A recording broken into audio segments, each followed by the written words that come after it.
కోనసీమ జిల్లా ఇరుసుమండలో Chandrababu aerial view నిర్వహించారు. ONGC blowout ప్రాంతాన్ని పరిశీలించారు.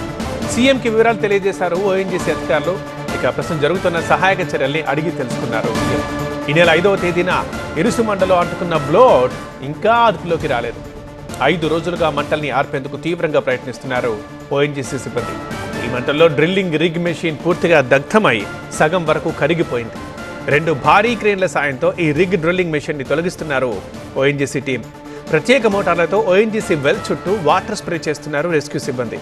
మంటలు పూర్తిగా అదుపులోకి రావడానికి మరో 2-3 రోజులైనా పట్టే అవకాశం కనిపిస్తోంది.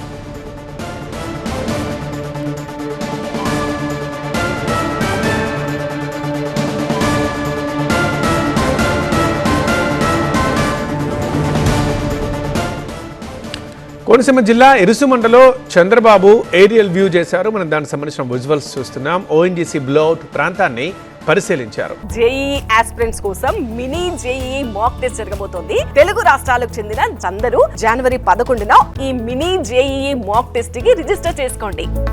సో ఈ క్రమంలో అసలు ఎలా జరిగింది, ప్రస్తుతం పరిస్థితి ఎలా ఉంది, అండ్ ప్రస్తుతం సహాయక చర్యలు ఎలా జరుగుతున్నాయి, ఎప్పటిలోగా పూర్తి అవకాశం ఉంది, ఈ వివరాలన్నింటినీ సిబ్బంది ఏపీ సీఎంకు వివరించారు ఓఎన్జీసీ సిబ్బంది. ఈ నెల 5వ తేదీన ఇరుసుమండలో బ్లోఅవుట్ జరిగిన విషయం తెలిసిందే. ఆ మంటలు ఇంకా అదుపులోకి రావట్లేదు. 5 రోజులుగా మంటల్ని ఆర్పేందుకు తీవ్రంగా ప్రయత్నిస్తున్నారు ఓఎన్జీసీ సిబ్బంది. ఈ మంటల్లో డ్రిల్లింగ్ రిగ్ మెషిన్ పూర్తిగా దగ్ధమై సగం వరకు కరిగిపోయింది. ప్రత్యేక మోటార్లతో ఓఎన్జీసీ వెల్ చుట్టూ వాటర్ స్ప్రే చేస్తున్నారు రెస్క్యూ టీం.